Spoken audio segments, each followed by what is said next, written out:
नमस्कार मंडळी, कसे आहात सगळेजण? आय होप तुम्ही सगळेजण खूप मस्त आणि मजेत असाल.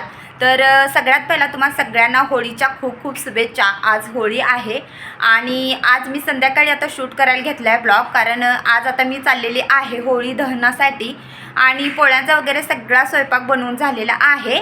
आणि म्हटलं चला आता पटकन इथंच गणपतीचं मंदिर आहे सोसायटीच्या पाठीमागेच, तर मी तिथंच जाणार आहे होळी दहनासाठी. तर तुम्ही कंटिन्यू राहा आणि तुम्हाला व तुमच्या परिवाराला सगळ्यांना होळीच्या खूप खूप शुभेच्छा. तुमच्या सगळ्यांचं पुढचं वर्ष खूप सुखाचं समृद्धीचं जाऊ.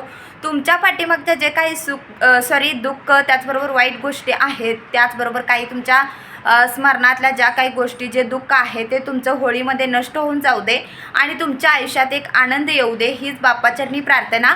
आणि आता मी चाललेले आहे होळी दर्शनासाठी किंवा होळी दहनासाठी. तर तुम्ही पण कंटिन्यू राहा, तुम्हाला कंटिन्यू सगळा ब्लॉग पाहायला भेटणार आहे. चला मग जाऊया. आता इथं मी अशा प्रकारे रेडी झाले आणि शौर्य आणि श्रीजाचं पण इथं आवरून झालेलं आहे. इथं तुम्ही बघू शकता, ते जाऊन दरवाजाच्या बाहेर पण उभे आहेत. आता मी इथं ब्लॉग कंटिन्यू करा तुम्ही आणि मी पुढे तुम्हाला भेटते होळीच्या ठिकाणी. चला, आता रात्र झालेले आहे, जवळजवळ 7:30 वाजत आलेले आहेत आणि आता होळी दहन पण सुरू होईलच थोड्याच वेळात. बघूया आता सापडते की झालेला आहे, कारण मला पोरांचं आवरून त्याचबरोबर स्वयंपाक आवरून जायला थोडासा वेळ झाला आहे. बघूया आता काय काय होतंय. चला.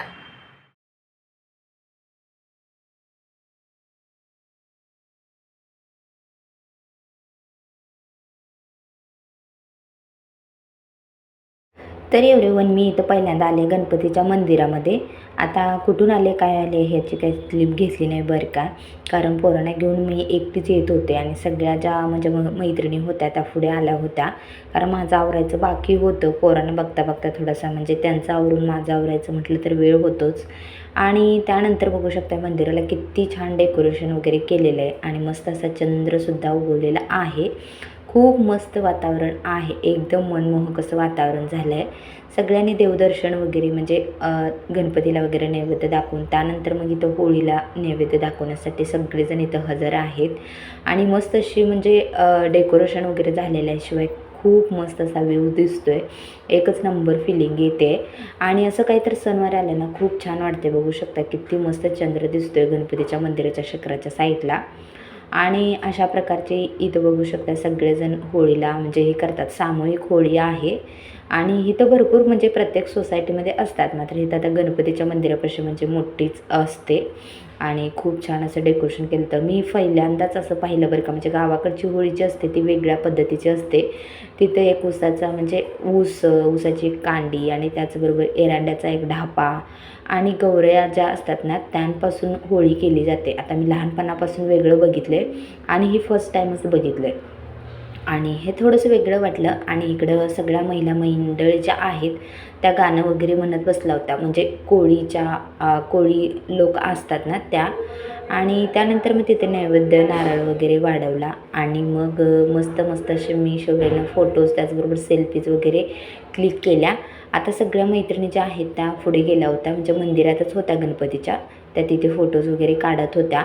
आणि मला थोडंसं आता खूप दिवस झालं, तुम्हाला माहितीच आहे आपले मिनी ब्लॉग वगैरे आले नाही आहेत, कारण माझी थोडीशी तब्येत बरी नव्हती. जसं गावाला जाऊन आले तशी उलट्यांचा वगैरे मला इतका त्रास झाला, त्यामुळे तब्येत विकनेस जाणवत होता आणि म्हणून मग मी जास्त त्यांच्यासोबत नाही थांबले. देवाला वगैरे नैवेद्य दाखवला आणि पोरांना घेऊन परत मग मी म्हणजे घरी आले, कारण मला असं होत होतं की खूप अशक्तपणा जाणवत होता, शिवाय पोरांकडे लक्ष द्यायचं. मग मी फक्त देवदर्शन केलं, देवांना नैवेद्य दाखवला, होळीला वगैरे नैवेद्य दाखवला आणि पटकन घरी आले, कारण घरी येऊन अजून घरात भरपूर बाकी कामे होती.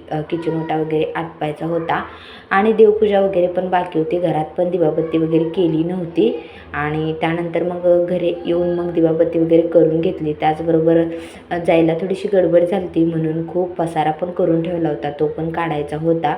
आणि पाय तर इतकं दुखत होते ना, खरंच काय सांगू शकत नाही.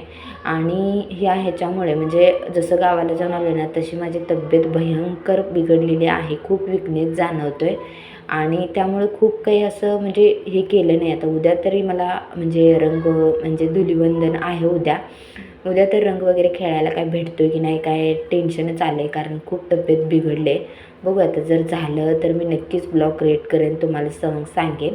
आणि जर नाही झालं तर मग तुम्हाला काय शेअर करू शकणार नाही आहे. सो प्लीज अगोदरच तुमची माफी मागते, कारण खूप जण इच्छुक असतील की होळी म्हणजेच धुलिवंदन कसं सेलिब्रेट करते ते बघण्यासाठी.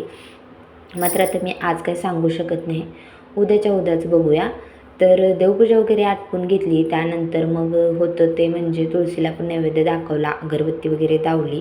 बाहेर खूप मस्त असं वातावरण झालं होतं, चंद्र उगवल्यामुळं खूपच मस्त वाटलं. आणि तुम्हाला खरंच सांगते, ही ब्लॉग स्टार्टिंगपासून शूट केला होता, त्यामुळे कसा बसा तर तो म्हणजे शूट करायचा किंवा एंड करायचा त्याचा माझा विचार होता. कारण इतकी तब्येत म्हणजे पायच दम धरत नव्हते, असे गळून पडल्यासारखे वाटायचे, कारण सकाळी भयंकर उलट्या झाल्यात माझ्या त्यामुळं. तर तुम्हा सगळ्यांना परत एकदा होळीच्या खूप खूप शुभेच्छा बरं का. आणि माझे ब्लॉग खूप दिवस झाले आले नाहीत, त्याबद्दल खरंच मी तुमची माफी मागते. गावाकडून येतानाचे वगैरे मी ब्लॉग टाकलेच नाहीत. तर बघू शकता अशा प्रकारे मस्त अशी देवपूजा वगैरे केली. आणि त्यानंतर मग जेवण करून किचन ओटा तसाच राहिला. त्यानंतर मग मी तशी झोपी गेले. आता सकाळचं आवरायचं असं ठरवलं. चला तर आता जाता जाता तेवढं चॅनलला सबस्क्राईब करा. चला भेटूया. Good night. बाय.